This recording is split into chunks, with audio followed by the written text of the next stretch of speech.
Vellore institute of technology అండి, వెల్లూరులో ఉంటుంది. 1984లో establish చేయబడింది. దీని యొక్క ఫీజు వచ్చేసి 2 to 5 lakhs వరకు ఉంది. యావరేజ్ ప్యాకేజ్ వచ్చేసి 9 lakhs per annumగా ఉంది. India's top private engineering colleges with global టైప్స్గా మేము చెప్పవచ్చు. ఇక్కడ క్యాంపస్ గురించి ఏదైనా ఒక వ్యూ చెప్పండి అంటే, చాలా పెద్దది కాబట్టి మీరు ఎంత గూగుల్ మ్యాప్స్ పెట్టుకున్నా కానీ క్యాంపస్ తిరిగేటప్పుడే కన్ఫ్యూజ్ అయిపోద్దండి. ఓకే, నెక్స్ట్ క్యాంపస్ వచ్చేసి ఎస్ఆర్ఎం ఐఎస్టీ అండి. ఎస్ఆర్ఎం ఐఎస్టీ అంటే SRM institute of science and technology, Chennai. ఇది కట్టన్ కల్తూర్ అనేటువంటి ఏరియాలో ఉంటుంది. 1985లో ఎస్టాబ్లిష్ చేయబడింది. ఇప్పుడైతే కాలేజీ యొక్క ఫీజు వచ్చేసి 4,75,000 మనకి ఫీజుగా కనిపిస్తుంది.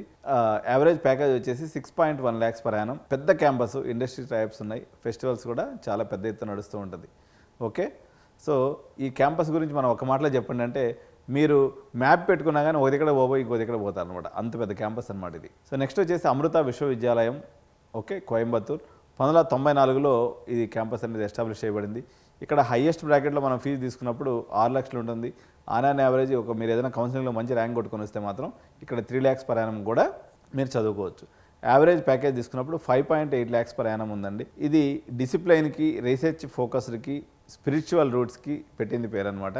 సో ఇక్కడ లైబ్రరీ ఎంత ప్రశాంతంగా ఉంటుందంటే మీ యొక్క ఆలోచనలు మీకే బూమరాంగ్ అవుతాయి అన్నమాట.